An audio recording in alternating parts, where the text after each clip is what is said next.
and we are now reaching the valedictory session. May I now request General Dhruv Katoch to kindly escort our chief guest, Minister Hardeep Singh Puri, to the dais, please. Shri Hardeep Singh Puri is the current Union Minister of State with independent charge in the Ministry of Housing and Urban Affairs. He's a 1974 batch Indian Foreign Service officer who served as the permanent representative of India to the United Nations from 2009 to 2013. He formerly served as the chairman of the United Nations Security Council Counter-Terrorism Committee, vice president of the International Peace Institute, and secretary general of Independent Commission on Multilateralism in New York. Now, before I request him to deliver the valedictory address, we would request him to kindly release a book published by the Nehru Memorial Museum and Library.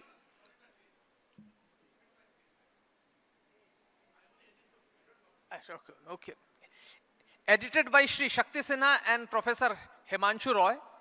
It's on Sardar Patel, his political ideas and policies. The book covers the different facets of political life of Sardar Patel and the policies he applied when he was in government. I'll request the editors to kindly come onto the stage.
Thank you. India Ideas Conclave, the 5th edition, which started day before, is now coming to a conclusion. May I now request the Honorable Minister to deliver the valedictory address.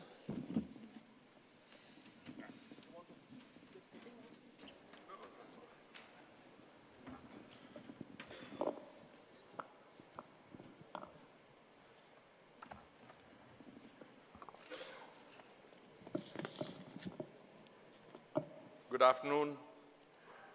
Let me start by placing on record my appreciation to Ram Madhav ji and his team at the India Foundation for the exemplary manner in which they have organized intellectual and cerebral activities during the last few years.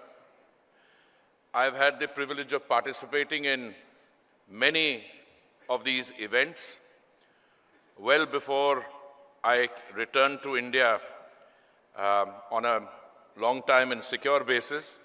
And I can say that the work that Ram Madhav ji and his team have done have firmly placed India Foundation in any list of the more eminent think tanks, not only operating within India, but slowly and surely in terms of the think tanks operating outside India as well. This is a journey which is underway, and I'm sure that the churning of ideas that you undertook in the last 2 days will contribute to accelerating that process.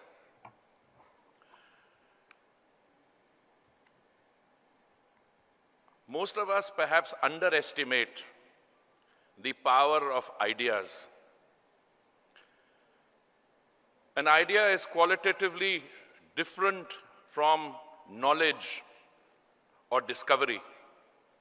Great ideas give rise to beneficial social, economic, and political movements. Towards the end of the Second World War,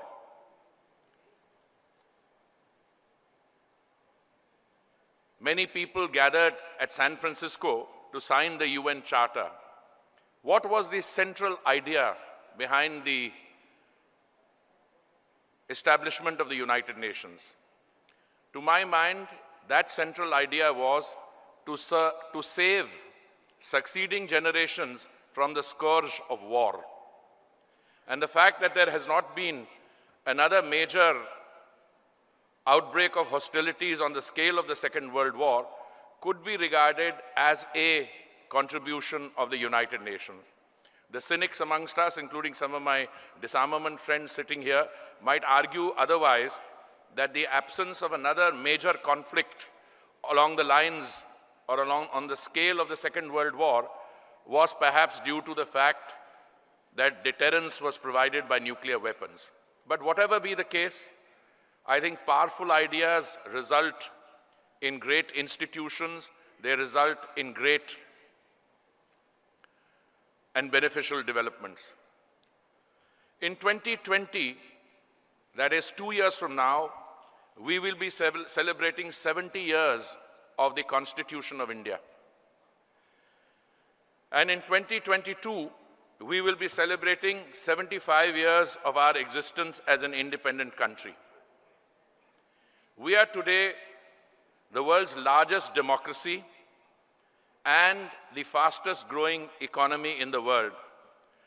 This in and of itself is not a small achievement. Before I go any further, I should tell you that any analysis of any situation based on a snapshot picture is both unrealistic and unfair to the phenomena and the developments that we are describing. The modern state, as we know it, is, in my understanding, a post-industrial revolution phenomena.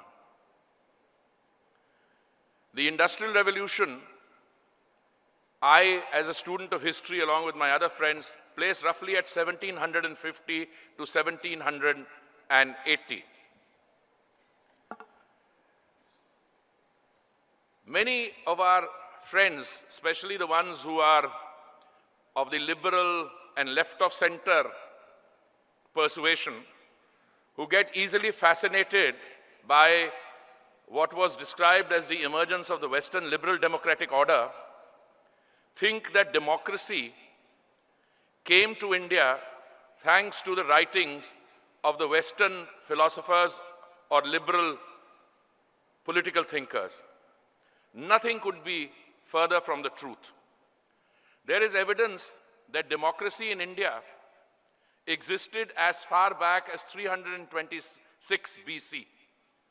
Many parts of India were governed not by kings, but by republics.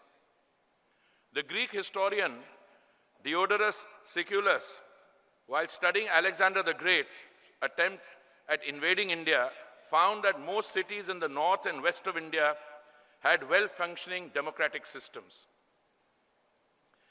If you accept my thesis that the modern state is a post-industrial revolution phenomena, then I would request you to take those dates back into India.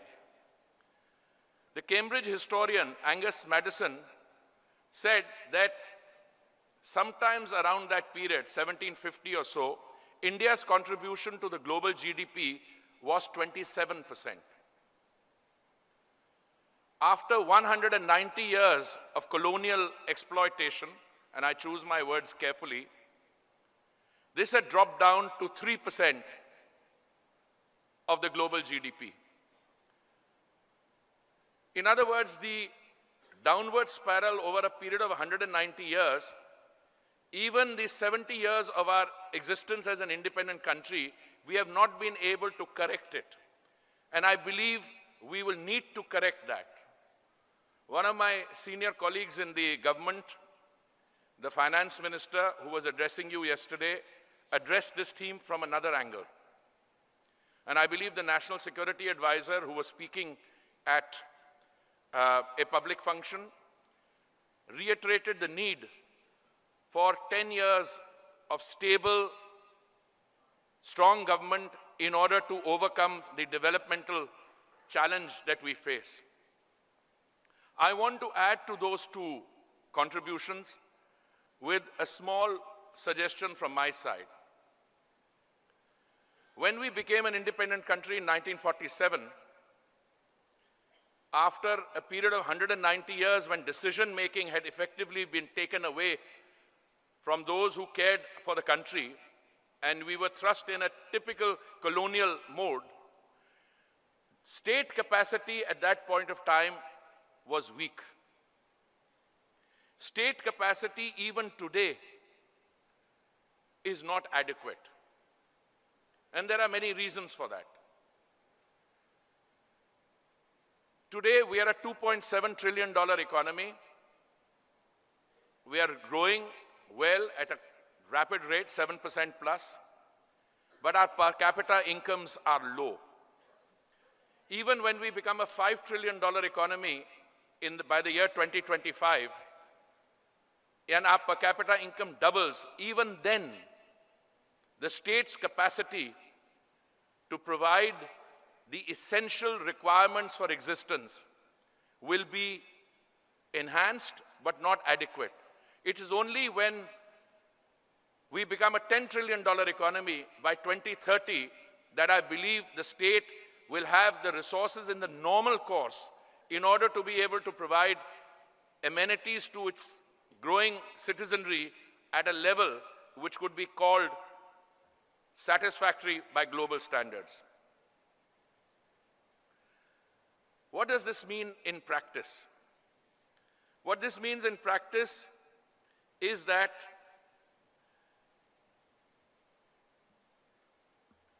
even 70 years after existence as an independent country, we had, prior to May 2014, when the Modi government was elected, several hundred million of our citizens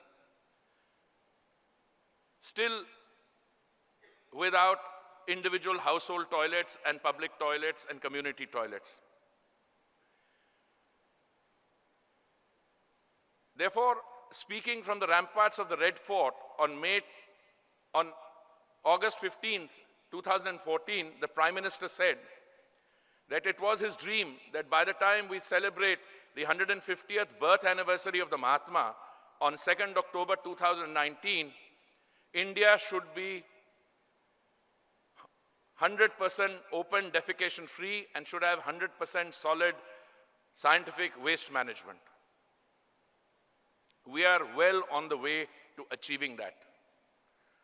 He also announced in June 2015 that by the year 2022, every Indian should have a home which he or she can call their own. Again, we did an analysis of how many homes that would be required to be built, and we came to the conclusion it is somewhere in the vicinity of 11 million. The good news here is that as of last month, we had already sanctioned 6.2 million. We do monthly reviews every month, and last month we sanctioned 628,000 in one go. These flagship missions require resources. Swachh Bharat, Pradhan Mantri Awas Yojana, Amrut, a scheme whereby we provide water tap connections and sewage treatment facilities to 500 of our cities and the 100 smart cities. How do you provide the resources if your own citizens do not pay taxes? Again, if you look at the discourse coming from the liberal left-of-center friends that I have, they will criticize without understanding the complexity of the situation. Let me give you an example. Demonetization and GST. You don't have to be a tax lawyer to look at the figures which are staring in the face. Yes, the money which was demonetized came back, but we at least know where it came from. And once you know where it came from, whether it is in the name of the person who actually owns that wealth or it's Benami, somebody else has put it forward, it gives your taxman an opportunity to go and locate the source. The number of tax assessees, the number of returns filed, the figure is staring you in the face. And I'm making a simple proposition before you. If you have a population of 1.25 billion plus, you're a $2.7 trillion economy, and if income tax is what the previous Prime Minister, you tell me, in India it's voluntary. If you want to file a return, you can file and give your bank account. If you don't feel like filing a return, it's all right till you're discovered. Apparently on the night that demonetization took place, somebody was relating this story to me this morning. Somebody turned up at a particular point and says, I have got 17 crores in cash.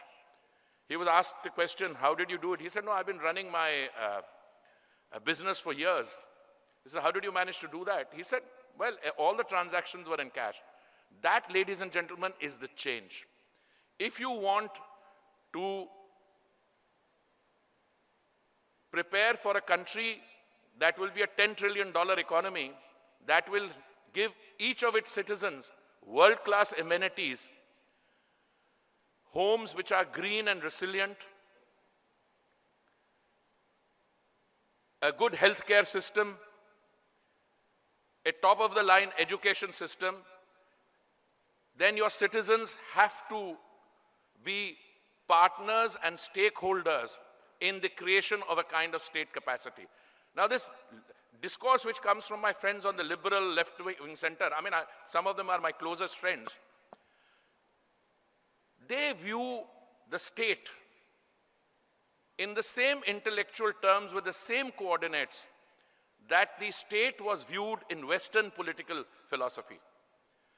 One of the things I learned to my horror when I was appointed ambassador and permanent representative of India to the United Nations in Geneva, and I was the representative to the Human Rights Council or Commission then, was that whenever I spoke in terms of India being a victim of terrorism and how terror is used as an instrument of policy by certain players in the international system, I found initially an amount of bewilderment. Why? Because the mental conditioning of those people is that the state is an all-powerful entity and the individual is at the receiving end and the individual is a helpless creature, and therefore the state is the one which commits human rights violations. From my point of view, this is true to that lineage, to that linear progenitor of that thinking, that the state is the one which is always wrong.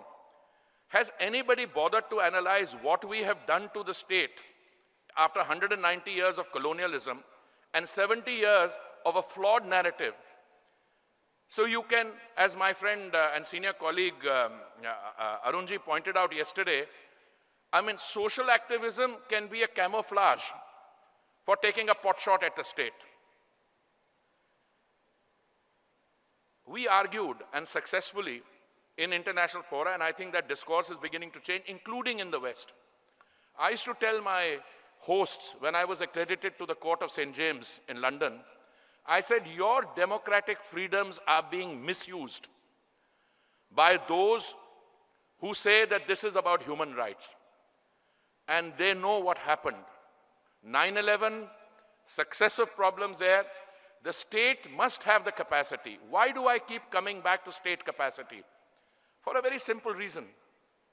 In a country as diverse and as rich in terms of cultural heritage, who will deliver the goods and services which a growing population requires? I may be saying something for which I will be trolled later, but I don't think organized religion has ever had the capacity in India to deliver those goods and services.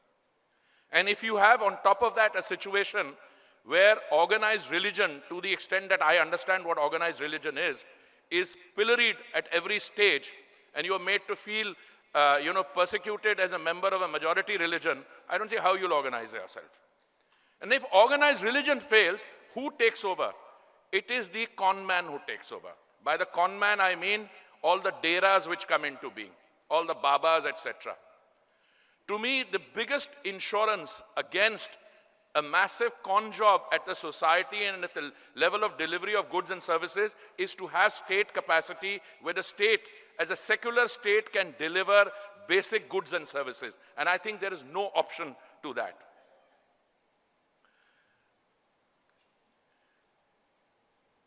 The thinking behind this, let me also go back, is not new.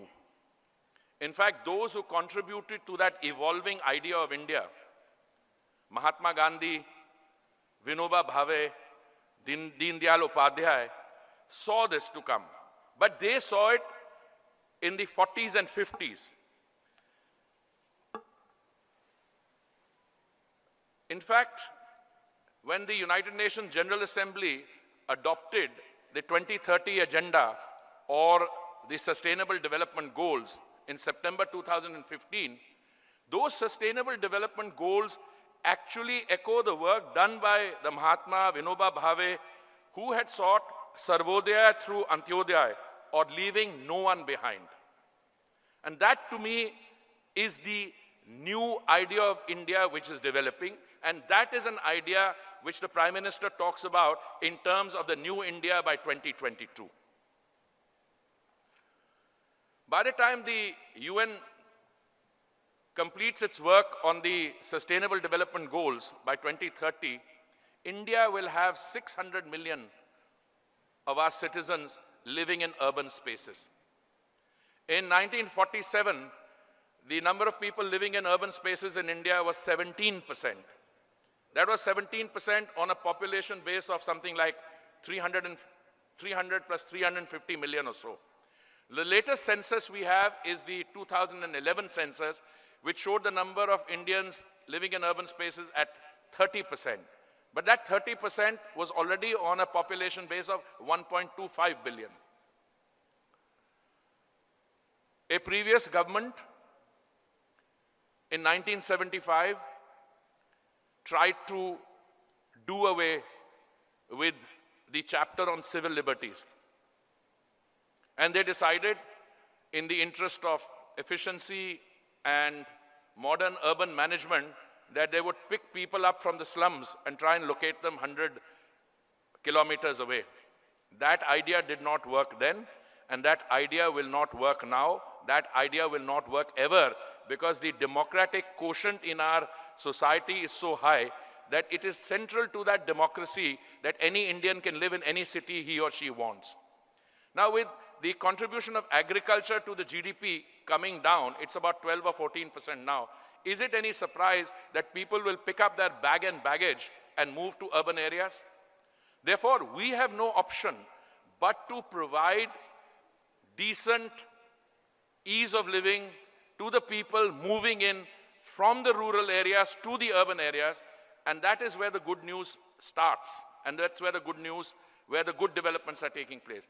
In the last 1 year or so, we have, in the heart of Delhi, we have relocated 2,800 families in a place called Katputli Colony.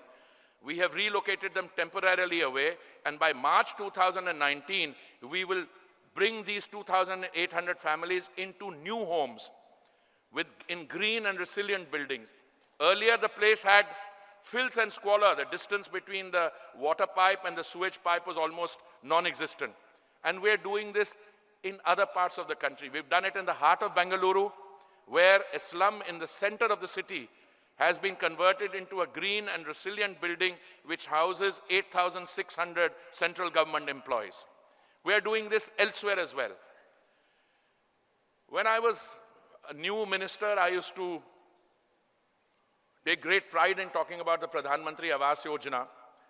And I used to say, I'm going to get this target completed well before 2022. And I used to say, every month we sanction between 300 and 500,000 homes.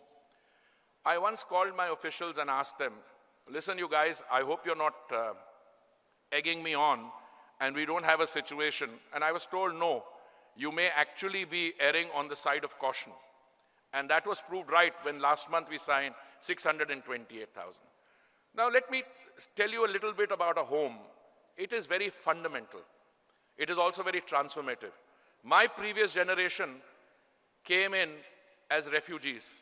My father lived in a refugee camp till his family was allocated a small refugee rehabilitation property, which Shakti is aware of as well as I am. And the fact is, once you have a little home and you can send your children to school, and education does the rest. But if you don't have a home over your head and you have to go on living in shelters with all kinds of problems, or you are literally on the road, you have a problem. Now, the government is not the only one which is building homes. There are other people in the private sector. But if you look at why the government scheme of Pradhan Mantri Awas Yojana will succeed, and that is what I talk about state capacity, for three reasons. One is the number of beneficiaries who want those homes is a given. As I said, we did a study, it came out to 11 million. These are people who gave their names that they would want a home. An earlier figure put it at 18 million, but then we did a validation with the states and the union territories, it was 11 million. Number two, in 6 out of the 8 options that I have outlined, the government provides the land. And anybody familiar with the task of buying a home realizes that 40 to 60% of the value of the apartment is the land value. Now government is providing the land. And number 3, in addition to having an identified scientific list of beneficiaries providing land, the government also provides subsidies. And I take you through these 3 or 4 vectors very quickly, verticals very quickly. Under the credit-linked subsidy scheme, if somebody wants a home, a young professional, like you youngsters sitting here, and you go to a bank for a loan, the bank typically says 12% interest or 14% interest. You can come to the state, to an identified entity, and they will give you an interest subvention under the economically weaker section of 4%, under the LIG for 4%, and under the MIG, middle income group, of 3%. In other words, if the loan costs you 12% and you fall under the EWS section, you will get 4% as a subsidy from us, the government, upfront, and 3% for the MIG. Now tell me, you have land being given by the state in a scheme, you have an interest subvention on property you buy elsewhere, and you've got in situ slum rehabilitation taking place. You've got an affordable housing and partnership vertical under which, if you're a family which, let's say, qualifies under the EWS, an apartment typically built using government land costs 6 or 7 lakhs. The central government will give you $1.5 lakh, the state government will give you $1.5 lakh, and you raise the remaining 1 or 2. I've seen those apartments in Surat. Believe me, what was given to the beneficiaries at 6 or 7 lakhs, the market value is something like 30 lakhs. Beautifully built, totally green, resilient. Now, once you get to the point of 2030, in any case, you will have a quadrupling of per capita income. These things will not become necessary. Market forces can take over. But even market forces will not take over a situation of the kind that you inherited after 190 years of colonial rule, because the inequality is so high. And what happens, some people will otherwise become richer, others will become, will have more difficulty. That's why I said the thinking of the Mahatma, Vinoba Bhaveji and all the others of Sarvodaya through Antyodaya, or leaving no one behind. That is the idea, I think, of the new India. And that is the idea the United Nations adopted in September 2015 when they adopted the 2030 agenda. But that's an idea which has been around in India for a long time. I'm not going to take up more time. I have a written speech which I have not used. We'll put that on the website. But let me conclude by a few observations. One, I think there was an exchange between my senior colleague, the National Security Advisor, and Shekhar Gupta on whether it is necessary to have a national government elected with a thumping majority as against a coalition. Look, coalition governments also take bold and far-reaching decisions. I remember when in May 98, what was the slogan? The Buddha is smiling. When we conducted our nuclear tests, the Buddha is smiling, yeah. Smiling Buddha. I'm looking at Shakti, I'm reminded of. The fact of the matter is you need an extraordinarily clear-headed and strong leader. If you have a majority on top of that, it helps. And I think full marks to the point of time when we had the Vajpayee's government, and I'm saying this with a certain emotional touch because, you know, we're all mourn the loss of this very tall leader. But that's a tradition which the present Prime Minister is continuing. That when it comes to issues which are of fundamental and basic importance to the country, don't waffle. Don't waffle. Take that decision. And I think that is what will distinguish India in the years to come. On the way there, you will have a lot of criticism. You will have people telling you, you know, one worthy Prime Minister called demonetization organized loot. I don't know where he was getting his facts from. I mean, the same man told me that in India, income tax is voluntary. If you feel like you can pay. I mean, you can say it because you did not exercise political power. There was a diarchy. There were a group of people around Mrs. Sonia Gandhi who was a more effective group of decision makers. It arose because the Prime Minister of India was an appointee. He was an appointee, and by the time he was appointed, the rules of the Congress party, parliamentary party, were changed. So it was not the elected member of parliament who became Prime Minister, it was the other way around. Now, if you tell me, and the criticism is coming from those people, if you tell me that you can run an effective decision-making apparatus for a large country with the kind of problems we have, then I rest my case. But I think, as facts are beginning to show, you need a sense of commitment, you need a sense of passion, and you must have the ability to take those tough decisions. So, with due respect to my friend Shekhar, whom I thought he was here because speaking in a previous session, but when I get him alone, I will tell him, yes, sometimes coalition governments can also take good decisions. People who don't have an absolute majority by themselves can take important decisions. But wait a minute. To go on to prescribe that you would then, and that's not Shekhar Gupta, that's the other guys, to go and prescribe that, you know, no matter what happens, it must not be BJP, any motley crowd can come together. Look at the people who are coming together, whose entire lives were based on opposition to that one family Congress rule. They now want to join hands, and I mean, so I find it.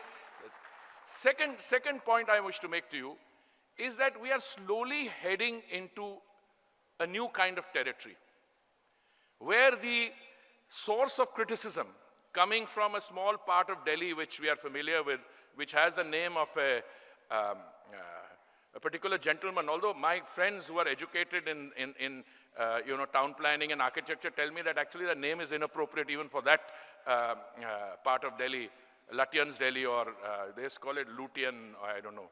I don't know which the...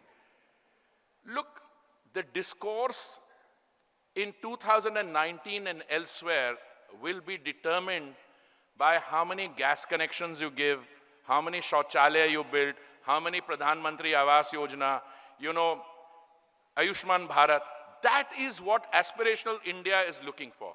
The discourse in 2019 and in the 10 years to come, when we go to 2030, will depend on how those 115 aspirational districts, which we have, and I'm very proud to have adopted one of them, how those will be transformed. That's the real story. The story is not some fictitious thing you do about some aeroplane whose name you cannot pronounce. I keep telling them, it's Rafale, it's not Rafael.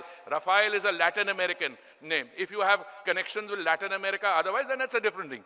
So I now come to a final submission to you. And again, I come back to Ram Madhavji, Chandar Vadhva, all the other dignitaries, Shakti and Mr. Doval, who was here till recently. Look, After 190 years, the British left India. We're not exactly sure, as students of history, as to why they left.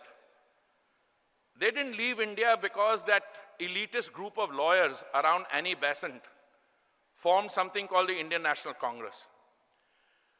To my mind, as a student of history, if I were a betting man, I would say that the main reason was this gentleman whom the South Africans remind me, you sent to us an English-educated lawyer, University College London, called to the bar in a temple, and you sent him to South Africa. We converted him into a Mahatma and sent him back.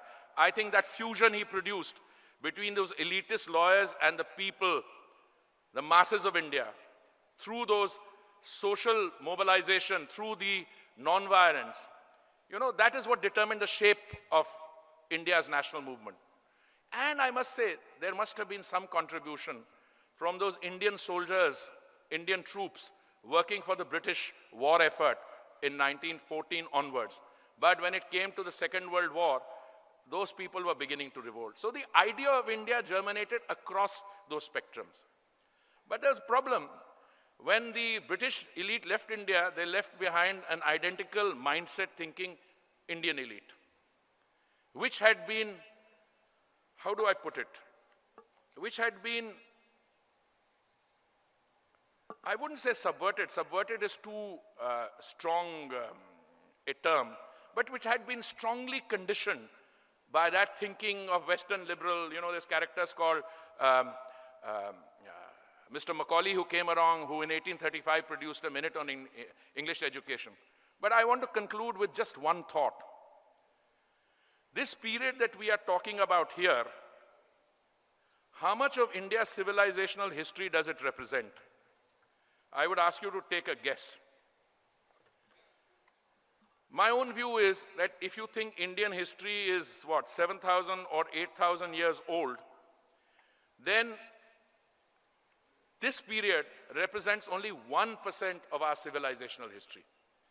And I think we're getting caught up with all the wrong time phases. India is much greater. We had democracy much before British colonialism came. India is far more resilient, and India will assert itself. I think we're already asserting ourselves, but by the time you're a $5 trillion economy, those people who were preaching to you on a large number of issues, which reached their height sometime around 1992, when this gentleman, what's his name, Francis Fukuyama, wrote the book, The End of History, because he said the Western liberal democratic order has arrived. This is the end of ideology. Communism has taken a beating, and the mainstream narrative is globalization, human rights, and a whole lot of, and Washington consensus. Only a few days ago, I read a review that Mr. Fukuyama is now saying that maybe socialism needs to come back or is coming back. I always say, let's be modest in our characterizations as students of history, but I think I can afford to be very, very optimistic and upbeat when it comes to the idea of India, and the idea of India which is unfolding thanks to the dynamic leadership of the Prime Minister. Thank you very much.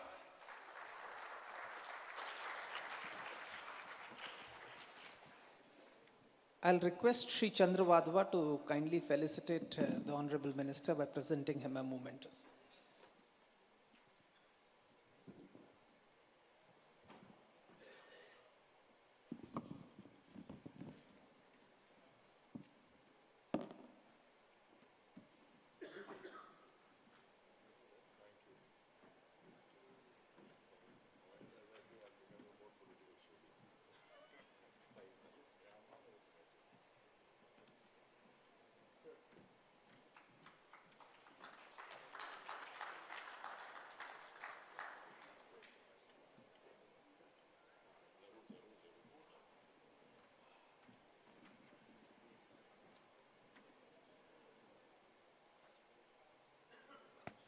Finally, it's my honor's duty to present a vote of thanks.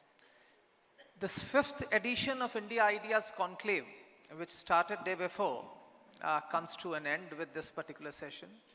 In this journey of 5 years, we started in the sylvan surroundings of Goa, which was probably a conducive atmosphere for germination of ideas. But after 4 years, we realized that for any implementation to take place, we have to move to Delhi. So that's why this conference has finally moved to Delhi. And with this year, we had certain new additions. Of course, we had the first Atal Bihari Vajpayee Memorial Lecture, Swarajya Awards, which were instituted 4 years, have now completed 4 years, have been continuing. And in this particular 3 days, we discussed the Citizens' Manifesto, where various aspects were discussed.